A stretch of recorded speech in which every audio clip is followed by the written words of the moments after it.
On ne devient pas un homme sigma en appliquant une méthode ou en imitant un modèle. C'est une disposition intérieure, une façon d'être qui s'impose d'elle-même. Depuis toujours, tu sens que tu ne fonctionnes pas comme la majorité. Certaines normes sociales te paraissent artificielles. Certaines attentes t'ont toujours semblé dénuées de sens. Là où beaucoup cherchent à être acceptés, toi tu cherches à comprendre. Là où d'autres se fondent dans le groupe, tu prends du recul et tu observes. La psychologie du sigma est profonde, subtile et souvent mal interprétée. Ce n'est ni de l'orgueil ni un sentiment de supériorité. C'est une manière singulière de percevoir le monde. Le sigma réfléchit avant d'agir, privilégie le silence à la réaction impulsive et ne dépend pas du regard extérieur pour se sentir aligné. Cette autonomie intérieure dérange, car elle échappe aux codes habituels. Dans cette vidéo, tu vas découvrir 10 vérités que seuls les véritables hommes sigma reconnaissent instinctivement. Des mécanismes internes, des comportements et des perceptions que seuls ceux qui avancent seuls, mais avec intention, peuvent comprendre. 1. Les gens se dévoilent trop près de toi. Ta simple présence modifie l'atmosphère. Tu n'interroges pas, tu ne pousses personne à parler, et pourtant les langues se délient. Les gens expliquent, justifient, se racontent, sans que tu aies demandé quoi que ce soit. Ton silence agit comme un révélateur. Tu n'offres ni jugement ni approbation automatique, et cette absence de validation immédiate trouble. Beaucoup sont habitués à recevoir des signaux rassurants. Avec toi, ils rencontrent un espace neutre, presque brut. Cette pause que tu laisses avant de répondre les pousse à combler le vide avec leurs propres insécurités. Ils se dévoilent malgré eux, parce qu'ils sentent que tu perçois plus que ce que tu exprimes. Et c'est vrai, ton esprit repère les incohérences, les tensions, les intentions cachées. Ce calme met certains mal à l'aise, car il expose ce qu'ils préfèrent dissimuler. 2. Ta franchise dérange plus que tu ne l'imagines. Quand tu t'exprimes, tu vas droit au point. Tu ne maquilles pas la réalité, tu ne cherches pas à arrondir les angles. Pour toi, c'est simplement être honnête. Pour les autres, c'est brutal. Ils sont habitués aux vérités édulcorées, aux réponses diplomatiques, aux phrases qui rassurent plutôt qu'elles n'éclairent. Alors quand tu parles avec précision, ils croient que tu attaques.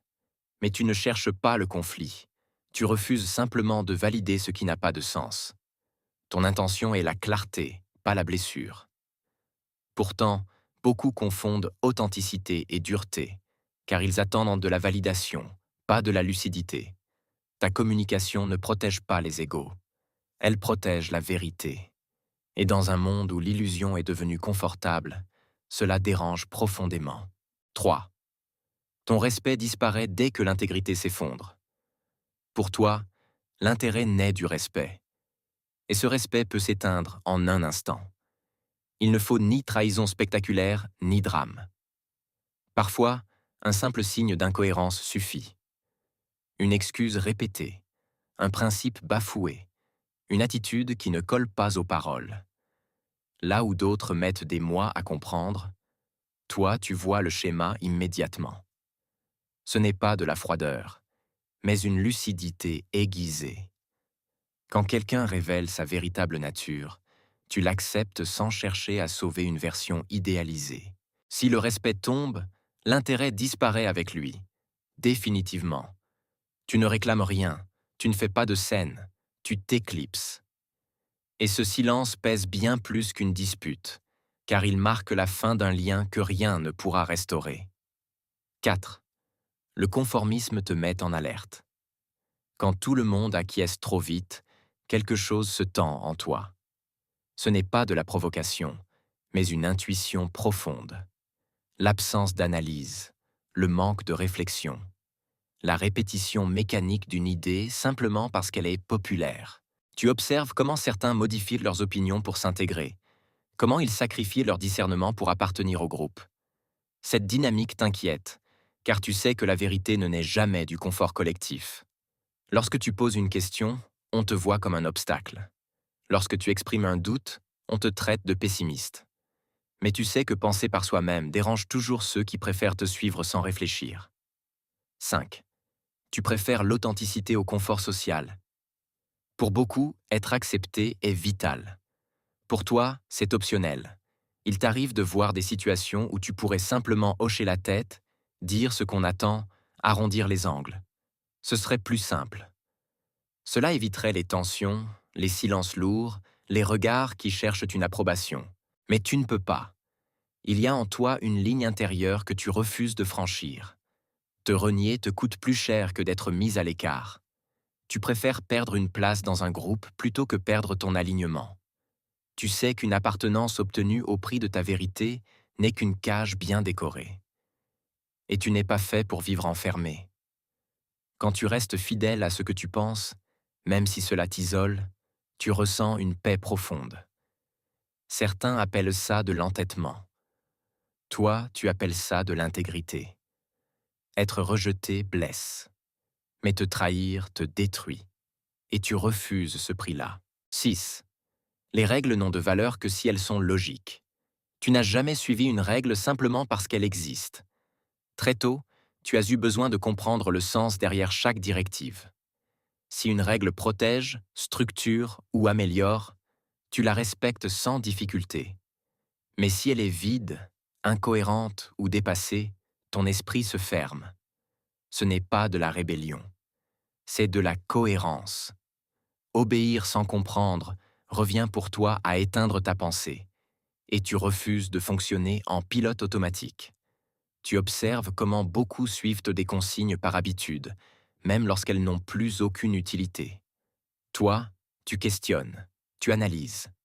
Tu veux savoir si une règle sert réellement quelque chose. Quand ce n'est pas le cas, la suivre te donne l'impression de trahir ton intelligence. Le système préfère l'obéissance. Toi, tu préfères la logique. 7. Les échanges superficiels t'épuisent. Les conversations légères drainent ton énergie. Parler pour meubler, commenter des banalités, faire semblant de t'intéresser à des sujets creux, cela te vide. Ce n'est pas que tu n'aimes pas les gens, c'est que tu as besoin de substance. Quand une discussion tourne en rond, ton esprit décroche. À l'inverse, un défi intellectuel, une idée profonde, un échange authentique te réveille. Là où d'autres se détendent dans la légèreté, toi tu te régénères dans la profondeur. C'est pour cela que certains te trouvent distant. Ils ne comprennent pas que ce n'est pas du désintérêt, mais de la sélectivité. Ton énergie est précieuse. Tu la consacres à ce qui nourrit ton esprit, pas à ce qui l'éteint. Parler sans but te fatigue. Penser, créer, comprendre te recharge. 8.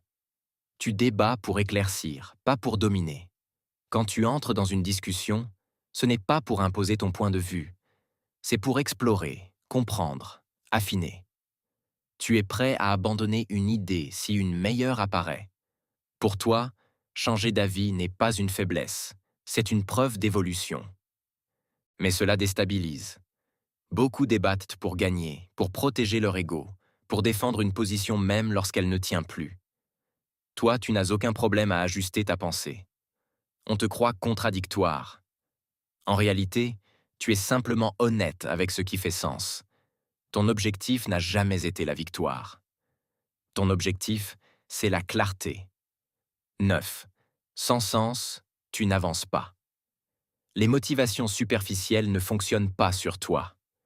Les promesses rapides, les récompenses faciles, les discours motivants, rien de tout cela ne t'active.